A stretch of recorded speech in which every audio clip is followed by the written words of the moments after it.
What is going on, guys? TheBrokenMachine here. Hope you guys are all doing good today, and welcome to a Battlefield 5 beta settings video. This is mainly console focused, but there are plenty of settings you PC players can change here as well, so I would recommend if you are a PC player, do keep watching. Anyway, let's get into this, shall we? Now, let's start with controls. I'd recommend turning vibration off. It will affect your aim, no need for that to be on. Invert vertical look and flight are personal preference. Do use what you use in other games. Soldier stick sensitivity is all personal preference. I use 100%, I'd recommend somewhere between 30 and 50% for new players. Definitely use what works for you. Same again for the vehicle stick sensitivity. Soldier zoom sensitivity is your sensitivity while aiming down sight. If you want your hipfire and aiming down sight sensitivities to feel the same, leave this on 100%. If you want your game to feel more like Call of Duty, drop this down to 50%. Now these options down below are all personal preference, of course, use what works for you. For me personally, I like to have the soldier weapon zoom, that's when you aim down sight on hold. I'd also recommend having the steady scope on hold as well. That's when you hold your breath while aiming down sight with a sniper rifle. As for the control schemes, again, these are all personal preference. I would, however, recommend setting the soldier buttons to alternate. This changes your crouch button to the right analog stick and moves the melee over to the circle button. I'm not sure what it is on Xbox, I'm sure you can figure it out. Basically, if you have crouch on the right analog, you'll be able to crouch in the middle of a gunfight and potentially stay alive. Having melee on circle also prevents you from panic knifing. Highly recommend you have these set to this. Once again, these are all personal preference. However, I would recommend having the air vehicle buttons and the air vehicle sticks set to veteran and legacy. This is a very simple layout that is very easy to get used to. Now onto advanced. As for the stick aiming acceleration, I'd recommend setting this all the way down to 0%. Having this on 0 means there is no aiming acceleration at all. So if you aim 90 degrees to the right on the sticks, that's what's going to happen. It's pretty much 1-to-1 and it feels pretty perfect. No input lag whatsoever. If you're coming from other games like Call of Duty, I do recommend you drop this down to 0. It will feel incredibly responsive. Simplified airplane controls is personal preference. Get in the planes, turn this off and on, and just get a feel for it. Do you like it on or not? Once again, personal preference. Do recommend turning off vehicle aim relative control and also turning on decouple aiming from turning. So this will allow your turret to move and not be affected by the vehicle. Same again for the passenger control. Also down here we have uniform soldier aiming. Highly recommend you turn this on. What this does is essentially make all weapon sights feel the same. So the sensitivity will feel the same across all weapons.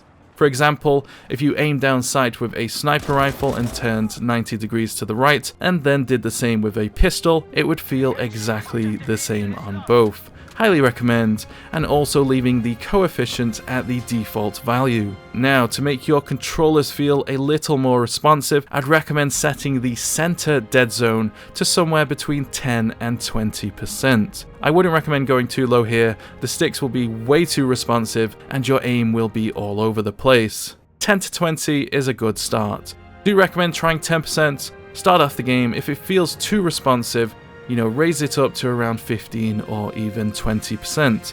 I'd also recommend leaving these axial dead zones and max input threshold for both sticks on the default values. You can change these if you wish, but again, your aim will probably be all over the place and be very difficult to control.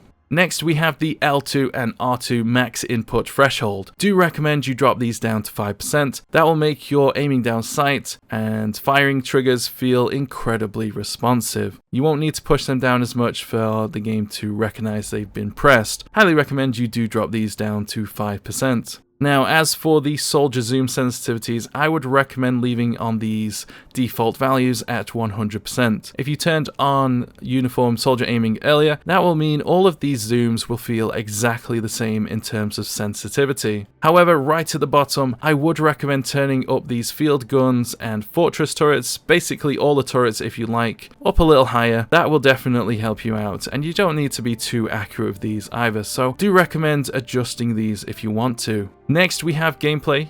You want to turn on the HUD. That's the heads up display, everything on screen basically. Turn off player created content if you don't want to see player created emblems and all that stuff. Chat log, I have this set to when active, so it's not taking up all the screen all the time. Magnify the chat if you need to. Same for the inventory. Do recommend leaving the crosshair visibility on 100%, and do have a play with the crosshair color settings. I like a nice bright green, maybe a yellow, maybe even an orange, something like that. That's quite nice.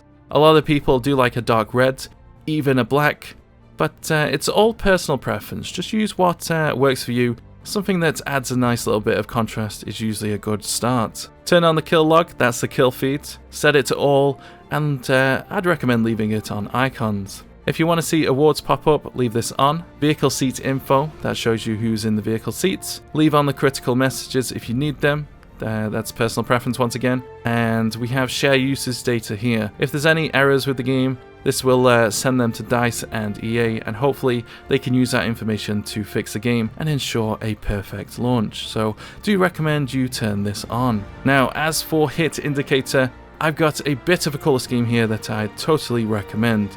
This makes my gaming much more easier and allows me to react much faster. How exactly? Well, so I've got blue for standard hits, red for headshots, so if it pops up red, I know I've done a ton of damage and will probably just need a body shot to take out the enemy player. And lastly, I do have green for a kill. So as soon as I see the green pop up, I know to snap onto another target or just move around the map. This is a very simple color scheme that is incredibly helpful. Highly recommend it. Do give it a go. It will make your reaction so much better. Honestly, do give it a go.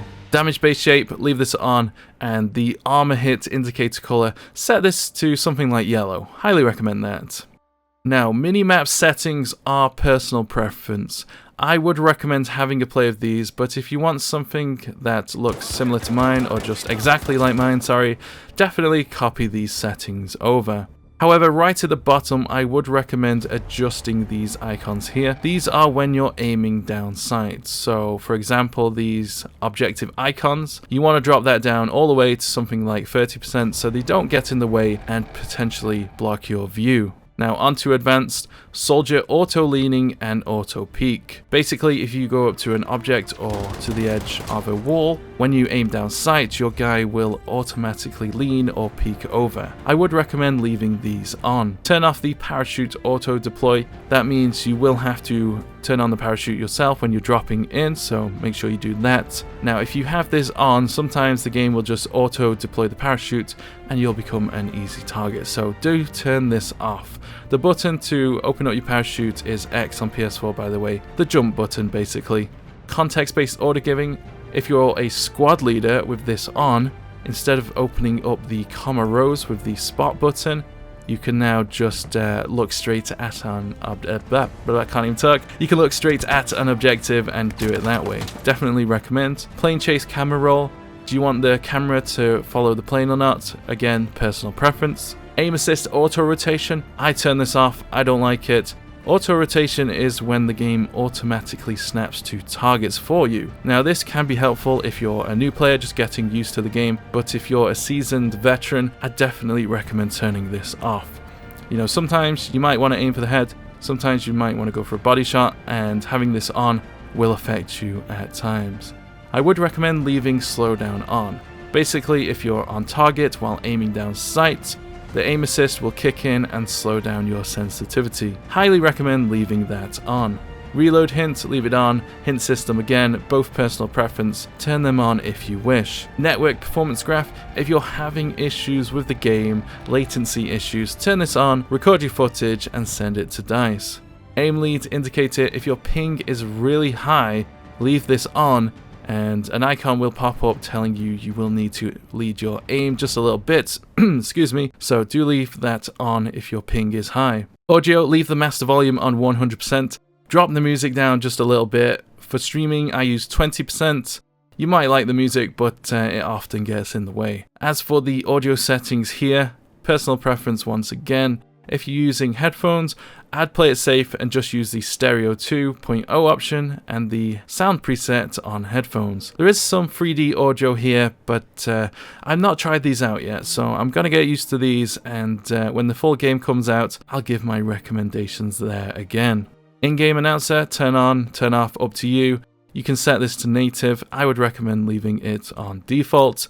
Put it on native if you want some more immersion. VoIP, that's in-game voice. So if you want to speak to people, turn that on and do upgrade the, do increase the microphone volume, Subtitles, personal preference. Now lastly, onto video. For brightness, I'd recommend somewhere between 50 and 60%. Field of view for the person and vehicle third person, I'd actually recommend 90 here for the infantry and go all the way on the vehicles. This is basically your field of view, that is the amount of the observable world in front of you that you see. If you have this really low, targets will appear bigger, but you lose a bit of your peripheral vision.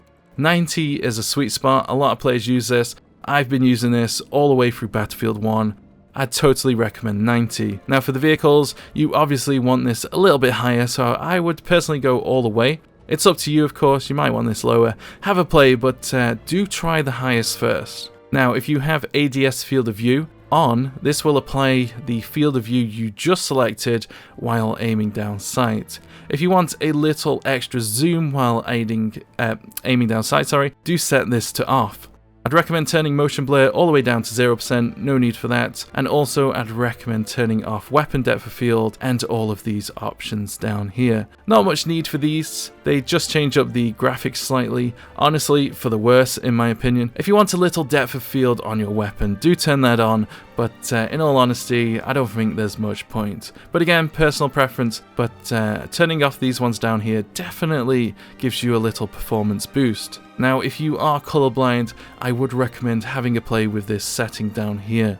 If you're not colorblind, you can actually customize your HUD completely here with these settings, so do have a play, So I'm not sure how to pronounce these, but I would actually recommend, if you're not colorblind, actually setting the game to Tritanopia. It only adjusts the colors ever so slightly, but it kind of adds a little pop. Do recommend that. Now, one last option here for you PS4 players, you can also do this on Xbox. You want to go to the accessibility options, go down to button assignments, enable custom button assignments, and then customize button assignments here.